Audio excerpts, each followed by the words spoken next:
Well, I have just returned from seeing Star Wars The Rise of Skywalker.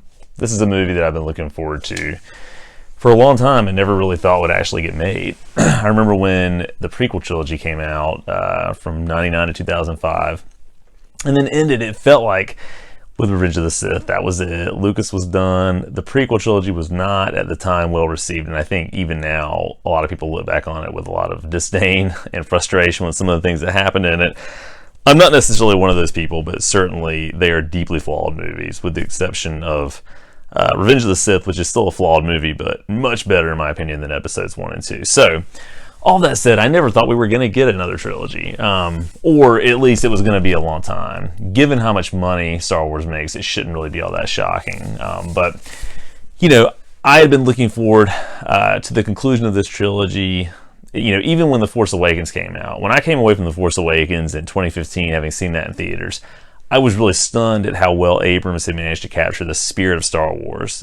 And so I wasn't sure going into The Last Jedi if that's something that Rian Johnson would also be able to do, and I think he did a really good job with that as well. There was some stuff in The Last Jedi that I didn't love, such as the Canto Bight side story, finding the code breaker and all that kind of stuff, but overall I feel like The Last Jedi pushed the story in an interesting and plausible direction that made a lot of sense, especially with the character of Luke and the fact that he's not static, right? People change over the years. They change over the decades based on their experiences, and he had had some really bad experiences. So I'm definitely not one of those people who did not like The Last Jedi. I really liked it a lot, actually. I would not rank it as high as The Force Awakens, but I did like it a lot. So going into Rise of Skywalker, you know, I think it's worth noting that I am a fanboy. There's no other way to say it. I'm a Star Wars fanboy. I love Star Wars. I have a Darth Vader tattoo. There's not any other way to say it. So I knew that I was probably going to like it no matter what, unless it was just completely off the rails, bonkers, bizarre. And I'm happy to report that this is not completely off the rails, bonkers, bizarre. But if you go online, if you go to Twitter, if you go to the rantings of just about any blog post or any other YouTube video, really at this point, you're going to see a lot of people bashing it. And I don't really get the toxicity that has sort of seeped into the fan base at this point. I know a lot of people, again, weren't happy with The Last Jedi, but it feels like a lot of people who are Star Wars fans, quote unquote, want the movies to fail for some reason. I don't know why, but I went into this, you know, again, knowing that I would likely enjoy it unless it was just bonkers, and it wasn't. But just kind of, you know, going into it, I tried to have a mindset of, I just want to have fun. I want to have a satisfying ending, and that's exactly what I got. It is not a perfect movie, you know, but it is very, very good, in my opinion. I loved it. But there are some things that I think could have been handled a little bit better, and I'll talk a little bit about that. But I wanted to start by just kind of giving you spoiler-free, just general opinions. Again, I liked it a lot, loved it, really. It did frustrate me early on in the movie, again, without getting into spoilers, that it was a little bit fast-paced. In fact, it was breakneck. You know, the first 45 minutes of the movie or so moves along at sort of a breakneck clip, and it doesn't really give you much time as a viewer to breathe. I mean, you're really sort of catapulted from one scenario in one location in a galaxy far, far away to another, to another, to another, to the point of you're kind of scrambling to process, oh my gosh, did that just happen? What are we doing here? Why are we going here? Okay, I think I got it, you know, sort of thing. But the movie does start to even out a little bit as you get to the maybe halfway mark, and really when it gets into the second half is when it takes off, I think, and kind of really becomes sort of that satisfying conclusion that everyone hoped it would be. So I had a lot to say about it. As you can see, I've got a little book in my lap here because I actually made some notes. You know, when I make notes about Star Wars, you know that I've got a lot to say. So, and I just want to make sure that I'm not overlooking or forgetting anything. So again, my initial reaction is that it was a very good conclusion that is not perfect, but it, in a lot of ways, checks all the right boxes. And I feel, in some ways, kind of bad for Abrams, because I can't help but think if he had directed Episode 8, what would this finale look like? Would it had a little bit more time to breathe, I guess would be the way to put it. But he does a great job here. He honors what happened in The Last Jedi, in my opinion. I've seen some people say that they think he was completely rude and disrespectful to what Rian Johnson had envisioned, but I think he does a nice job of kind of addressing those things that are brought up, but then tying it all together nicely. And what I like about this movie too is that it actually in a lot of ways, kind of unexpectedly, I would say, connects to the prequel trilogy. And so really the middle trilogy, the original trilogy, is kind of a bridge gap between the prequels and what happens here in a lot of ways because of the plot points in this movie, which was kind of unexpected. So I'm going to highlight, and I guess just to give you a general score, if I had to score it, probably a 7.5 out of 10, maybe even an 8 out of 10, because it was just such a visceral thing for me. As a Star Wars fan, I wanted to have fun. I wanted to see things tied together, and there's so much fan service in this in a good way. I've seen some people say that they think it's kind of fan fiction-y to an extent, but I wouldn't say that. I think it's just sort of a love letter to Star Wars fans that tries to do right by the series, and it succeeds in that, and because of that I really liked it. So I would say a 7.5, maybe an 8 out of 10 is what I would give it. It's hard to score it, right? I mean, because I've seen some critics say, well, Star Wars for a lot of people is like family, so how do you rate that? And because Star Wars is my favorite franchise of all time, it's hard to really give it a score, because in a lot of ways you can only sort of compare these movies to other Star Wars movies in a certain from a certain point of view, to quote Obi-Wan. So I'm jumping into spoiler territory now, so if you haven't seen it yet, go see the movie, then come back and watch this, and we'll have a discussion about it, a debate in the comments or in person if you know me. And if you're watching this, you probably do know me. So let me highlight the good. Again, this ties everything together in the whole series. So that would be 9 films, unless you're counting Solo and Rogue One. It ties it all together, not with a perfect bow, and it doesn't address every sort of nuanced question that the really hardcore fans want to get into, but it gets into most everything. The one question that it doesn't address, and this isn't really a gripe per se, but one thing it doesn't address that I kind of suspected that it might is Anakin's birth, the fact that he was conceived by the Force, quote unquote.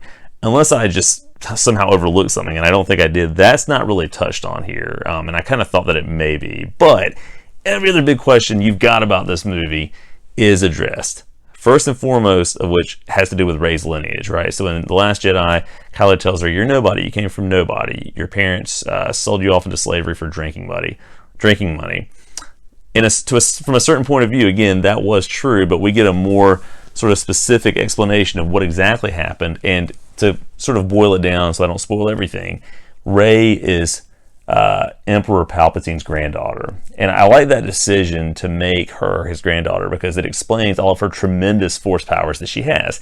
That was a major gripe that some people had about her abilities in both The Force Awakens and The Last Jedi, is that she was able to pick up on things really quickly and do a lot of things really quickly.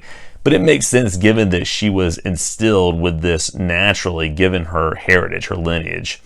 And so, as it turns out, Palpatine had her created, if I'm remembering that plot point correctly, but had hired someone to bring her from her parents on Jakku to him, but were intercepted along the way, or her parents hid her away, or not on Jakku, excuse me, on a different planet, but she was hidden on Jakku so that Palpatine couldn't find her and then train her and bring her up to be a Sith. So her parents ultimately protected her, and we do get some flashback sequences where we see sort of what that looks like, and get some explanation of sort of what that was all about. So I like that she's Palpatine's granddaughter. I think making her Luke's daughter would not have been the best choice. It wouldn't have made a whole lot of sense, nor would it make sense for her to be Leia's daughter, for a variety of reasons, which I may or may not touch on throughout this video. But anyway, she's Palpatine's granddaughter. That makes a lot of sense.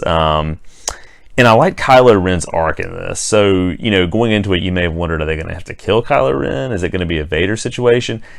And the answer is kind of both of those. So there's a really cool sequence on the wreckage of the original Death Star where Ren and Rey are in a lightsaber duel, and Leia, in just a great scene. And I think this was a great way to send her character off, especially given Carrie Fisher's untimely passing. Leia musters all of her energy to sort of call out to Ben Solo, Kylo Ren, through the Force. And in doing that, he or she interrupts that battle, and you can see that he, in one of those sort of rare moments, misses his family and is listening for his mother. But Rey doesn't realize that's happening and uses it as an opportunity to kill him. She, strikes him through with his own lightsaber after picking it up. And that's sort of a tease of her giving into the dark side a little bit, or sort of hints of her own lineage of sort of that connection to the dark side. And she realizes immediately what she's done, because the fact that she struck him down, in the sense that that's occurred, kills Leia. And I think, she was weakened by the fact that she had to muster all of her energy to reach out to him. But anyway, that's when we get a scene where, well, actually there was one earlier scene, but a scene of seeing what the new force powers that are sort of revealed in this movie are. And that is that Rey can channel the force to heal people and to prevent death.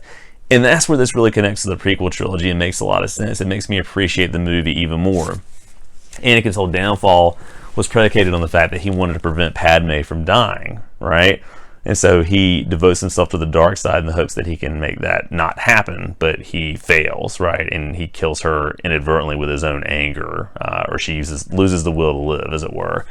So you see that come to fruition here, and you can only imagine that the trainings of Darth Plagueis the Wise would be the ones that would make that possible, and her own connection to the Force and her own heredity and her own lineage gives her the ability to do that. And so she brings Kylo Ren back to life and heals his wounds, and that's when he starts to turn. And really one of the most poignant movies in the movie for me, and one of the most unexpected, is when we see him after Rey has left to track down the Emperor on the planet, which I'm trying to remember the name of it now. It's not Exegus, that's not what it is, but Exegil, something like that. She takes Ren's ship and goes to track him down and kill him, and Ren, there alone on the Death Star after having been saved, has a memory sort of interaction with his dad, and Harrison Ford is actually in the movie. And so there's a maybe 2-minute long scene with him, maybe a little less than that, talking with Ren, and it just was one of those moments that really hit me in the feels, for lack of a better word. Just seeing Han Solo in the final movie, seeing Ben turn and kind of break down and come back to the light was just a really, really well done moment. And just the way that it sort of was, or it coincides with Leia's death in the movie, was just perfectly done. I think Abrams actually got that part of it perfectly, or got it perfect. It was just right. So that was a great moment in the movie. Again, I've talked a little bit about the prequel trilogy and how it connects to that. There's a little bit more, I think, in the movie, especially with the lore of the Sith, that's kind of mined out of this. And one thing that did surprise me about the movie is that it is very heavy on sort of Sith mythology. Not to the point to where it does become fan fiction, as I suggested some people have kind of indicated earlier, but it's a lot. We're talking about wayfinders that Sith Lords have left behind to lead to this planet where the Sith throne room is, and the Sith followers have all gathered, essentially worshiping Palpatine, who, by the way, is kind of a shell of his former self. And so, I'm kind of venturing off track here a little bit, but if I get into the bad, there's not a whole lot of explanation of how he survived the Death Star, other than a couple of throwaway lines about cloning and regenerative technology and that sort of thing. And really kind of, at one point he says something about his spirit and his Sith essence sort of transcending life and being able to pass from one person to another. So, but when you see him, he's kind of a zombified Palpatine. His eyes are sort of blanked out. He's kind of, partially held together. He's at the end of this long sort of mechanism that I assume gives him life, and that they're using to sort of generate different entities as part of the Sith's overall plan. And so there's actually this whole Sith fleet that had been created based on old Empire technology that is sort of waiting to join the First Order, really, and sort of their forces. And Kylo Ren learns about this. He tracks down the Emperor to kill him because he doesn't want a threat to his power, but then he's sort of pseudo-recruited by the Emperor early in the movie. But again, he turns, and it's a nice character arc. So, the connections to the prequel trilogy and sort of the Sith lore, I really appreciated. There's a scene with Luke and his Force Ghost, which I think all kind of expected to see in the movie, and it's just so well done. And connects back to The Empire Strikes Back, where Rey is there. She's frustrated. She can see her future and sees that she has the possibility to turn to the dark side, and so she wants to sort of exile herself in the same way Luke did. But he tells her that he was wrong and that she shouldn't do that. But there's this really great scene where her ship has been destroyed because she doesn't plan to leave. But he uses the Force to raise his X-Wing out of the water that we got a glimpse of in The Last Jedi, and they use the music from Dagobah, and it's just a really nice callback, and it's really well done, and I just love that. That was another moment that may have made me a little bit misty-eyed. They maybe could have made that just even more effective if they had included Yoda's Force Ghost, kind of giving him accolades for finally getting that done. But anyway, other great things, the lightsaber duel on the Death Star wreckage is fantastic. The final confrontation with the Emperor that happens where Kylo joins Rey and they have to confront him is really, really great too, because there's a moment where he basically draws kind of their life force out of them and sort of recompletes his regeneration and is the one true Emperor. But the whole thing leading up to that has to do with her kind of striking him down and taking his place as sort of a Sith master. That was a little bit weird and not all that well explained, but still the general setup for it worked really well, and you finally see the Emperor kind of come to fruition fully. And you get Ian McDiarmid at his best with the cackle and sort of his usual dialogue that goes along with that. So that, I think, worked really well, too.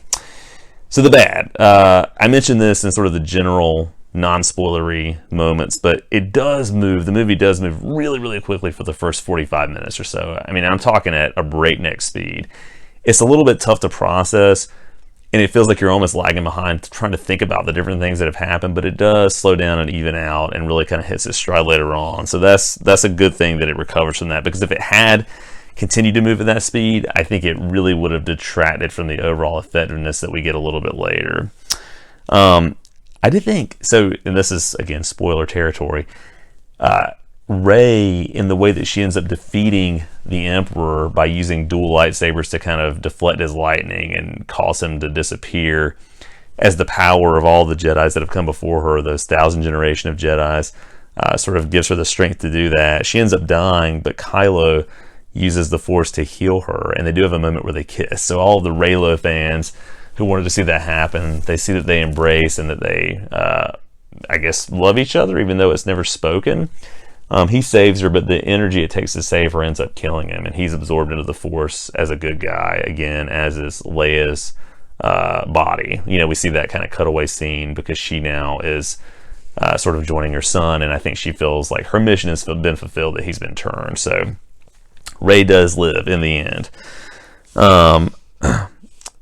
I'm trying to see. Okay, yeah. So one other thing, again, you know, and I don't necessarily know that it's a bad thing, because there's only so much exposition you can put in a movie like this, and there's a lot padded in this movie. There's, you know, not a whole lot about how Palpatine's still alive after the Death Star thing, but I had a note about that just to touch on it, but I had mentioned it earlier. So, you know, that's not necessarily an awful thing. I don't know how much more they need to explain other than, you know, they have cloning technology, and we see that the Emperor has been making clones of sort of Sith beings such as Snoke to go out and kind of do his bidding. We see some Snoke heads and bodies in a tank on this planet where the Sith are sort of housed. But overall, it is a really entertaining, really, at times kind of emotional, and really, I think, well-made, fitting conclusion to a 40-year story. It touches on a lot more than I thought it would. It doesn't touch on some things that I otherwise think would have been kind of cool to revisit. It does have a couple of pacing problems, but overall, it did what I wanted to do, and I had a really fun time with it. And again, it's hard to score these movies because I love Star Wars so much. And, you know, putting a number on it is a tough thing because I love the experience. But objectively looking at it from just sort of a moviegoer point of view, I would say, you know, I said earlier 7.5 or an 8. I'll give it an 8 as a Star Wars fan. I think it did everything I wanted it to do.